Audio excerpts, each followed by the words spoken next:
Connecting workbooks. जब आप Excel sheet में कोई एक्सेल डॉक्यूमेंट में काम करते हो तब आपको कुछ ऐसे समय आते हैं कि आपको किसी दूसरे डॉक्यूमेंट में से आपको डेटा रेफ़र करना पड़ता है। वो आप कैसे रेफ़र कर सकते हो ये हम इसमें अभी देखने वाले हैं। वैसे ही एक्सटर्नल रेफरेंसेस जो भी है जब आप ओपन करते हो डॉक्यूमेंट वो कैसे अपडेट करने हैं वो भी हम लोग अभी देखेंगे। वैसे ही आपके लिए कुछ वार्निंग्स है। अगर आपने किसी एक एक्सेल डॉक्यूमेंट में काम करते समय किसी और डॉक्यूमेंट में से डेटा रेफ़र किया और अगर आप वो फाइल्स ऐसे ही रैंडमली मूव करते हो तो आपका एक्सेल का डॉक्यूमेंट का जो भी कैलकुलेशन जो भी रेफरेंसेस है वो सब निकल जाएंगे और आपका डेटा जो है वो आप लूज़ करोगे।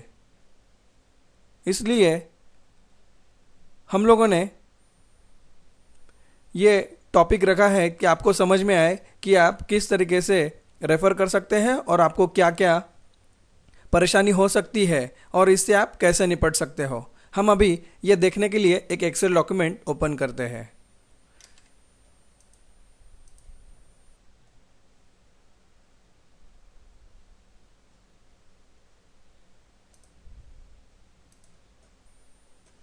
ये एक एक्सेल डॉक्यूमेंट है, मैक्सिमाइज किया और ये एक्सेल डॉक्यूमेंट यहाँ पे मैं कुछ डेटा टाइप करता हूँ, जैसे कि ये 4 सेल है A2, B2, C2 और D2। तो ये पूरा सेकेंड कॉलम के ये जो 4 सेल्स हैं इन सबको मैं एक साथ सिलेक्ट करके ये मर्ज वाला ऑप्शन यूज़ करके इन सबको मर्ज करता हूँ और यहाँ पे लिखता हूँ rate of interest master record और यहाँ पे मैं देता हूँ फिक्स्ड डिपॉजिट। फिक्स्ड डिपॉजिट उसका रेट ऑफ इंटरेस्ट है 8% पर एनम। रिकरिंग डिपॉजिट उसका रेट है 7.5%। और उसके बाद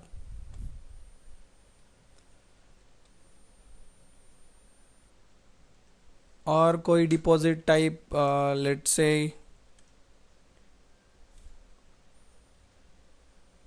टर्म डिपॉजिट 9%।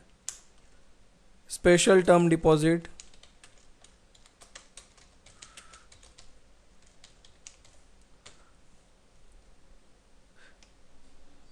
8.75%। ऐसे हमारे पास ये 4 रेट्स हैं और ये 4 रेट्स हमने एक डॉक्यूमेंट में सेव करके रखे हैं। मान लीजिए इस डॉक्यूमेंट को मैं नाम देता हूँ एक नया डायरेक्टरी बनाता हूँ डेस्कटॉप पे, बैंक कैलकुलेशन, और इसमें ये फाइल मैं सेव करके रखता हूँ ROI details, rate of interest details, और ये मैं फाइल सेव करके रखता हूँ। अभी अगर ये रेट ऑफ इंटरेस्ट जो हमने यहाँ पे डिफाइन किए हैं वो हम किसी दूसरे शीट में रेफ़र करने हैं तो वो कैसे करेंगे। मान लीजिए शीट 1 में हमने ये सब रेट ऑफ इंटरेस्ट डिफाइन किए हैं और शीट 2 में हम अगर ये सबसे पहले हम लोग यहीं पे रेफ़र करने का कोशिश करेंगे ताकि आपको सबसे छोटी से छोटी चीज़ समझ में आएगी। उसके बाद हम लोग दूसरे शीट में रेफ़र करके देखेंगे और उसके बाद दूसरे फाइल में से ये कैसे रेफ़र करना है वो देखेंगे।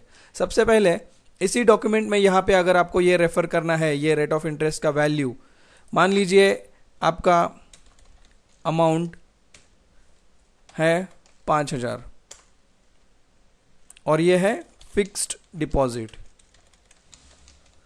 फिक्स्ड डिपॉजिट का अमाउंट है 5,000 for fixed deposit amount is 5,000। Type of investment amount interest total. ठीक है, तो ये अमाउंट है 5,000। आपको इंटरेस्ट जो है वो 1 साल के लिए कितना होगा? 1 ईयर।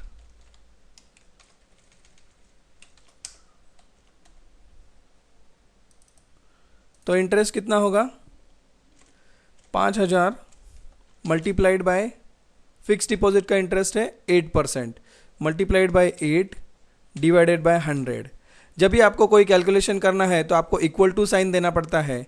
उसके बाद आप कौन से सेल को रेफर करने वाले हो, यहाँ पे आप रेफर करने वाले हो 5,000। ये अमाउंट किस में लिखा है? बी कॉलम में, रो नंबर 12 पे, इसलिए B12 इंटू 8%, जो यहाँ पे 8% लिखा है इसलिए आपने यहाँ पे 8 रेफर किया, डिवाइडेड बाय 100। तो इसका मतलब है ये 8%, 8 डिवाइडेड बाय 100 मतलब 8%। जैसे ही मैं अभी एंटर प्रेस करता हूँ तो ये फॉर्मूला यहाँ पे अप्लाई होके आपको इंटरेस्ट अमाउंट दिखता है। आपको ये फॉर्मूला यहाँ पे भी दिखता है, B12 इंटू 8 डिवाइडेड बाय 100, मतलब B12 मतलब 5,000 इंटू 8 डिवाइडेड बाय 100। ठीक है, तो इसका टोटल कितना हुआ? टोटल करने के लिए आपको क्या करना पड़ेगा? यहाँ पे इक्वल टू साइन देना पड़ेगा, इक्वल टू, एरो कीज की सहायता से अमाउंट सिलेक्ट कीजिए, प्लस साइन सिलेक्ट कीजिए और इंटरेस्ट पे एक तो क्लिक कीजिए या फिर एरो कीज की सहायता से। मैं यहाँ पे क्लिक करता हूँ। इंटरेस्ट अमाउंट किस में है? C12, तो मैं यहाँ पे क्लिक करता हूँ तो यहाँ पे ऑटोमेटिक C12 आ जाएगा। अभी जैसे ही मैं एंटर प्रेस करता हूँ तो मुझे यहाँ पे अमाउंट दिखता है 5,000 प्लस 400 इक्वल टू 5400। इस तरीके से हमने ये कैलकुलेशन किया है। मान लो कल रेट ऑफ इंटरेस्ट यहाँ पे बदल जाता है।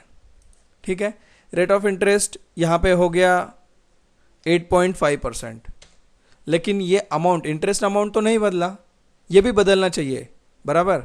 तो ये कैसे बदलेगा? क्योंकि हमने ये फिक्स डिपॉजिट 1 ईयर के लिए यहाँ पे पुराने हिसाब से ही कैलकुलेशन किया है। अगर नया रेट ऑफ इंटरेस्ट आपको लगाना है, परसों ये 8.5 का 9 हो जाएगा, तो आपको ये मैन्युअली हर चीज़ करनी पड़ेगी। ये ना करना पड़े इसलिए आप क्या करोगे, यहाँ पे इंटरेस्ट पे वापस एक बार क्लिक करो, इक्वल टू साइन पे क्लिक करो, उसके बाद अमाउंट सिलेक्ट करो, उसके बाद इनटू, और उसके बाद आपको जो फिक्स डिपॉजिट का रेट ऑफ इंटरेस्ट क्या है? 8%, जो कहाँ पे लिखा है? B3 में। तो B3 पे एक तो क्लिक करो यहाँ पे या फिर डायरेक्टली आप लिख सकते हो B3 डिवाइडेड बाय 100 और एंटर प्रेस करो, तो आपको ये अमाउंट सही तरीके से आ जाएगी। अब मान लीजिए आपका ये रेट ऑफ इंटरेस्ट यहाँ पे बदलता है, ये हो जाता है 9%। आपने ये B3 में ऑटोमेटिक अपडेट कर दिया और एंटर प्रेस किया तो ये अमाउंट ऑटोमेटिक अपडेट हो जाएगी। इसी चीज़ को बोलते हैं referring data from another cells. मतलब C12 में कैलकुलेशन करते समय आपने B3 और B12 ये दोनों सेल्स को रेफर किया है। इस तरीके से आप एक सेल में काम करते समय दूसरे सेल को रेफर कर सकते हैं। इसे कहते हैं सेल रेफरेंसिंग। और ये जो हमने इक्वल टू साइन के बाद जो लिखा है उसे बोलते हैं फॉर्मूला। तो ये फॉर्मूला भी आप एंटर कर सकते हो। धन्यवाद।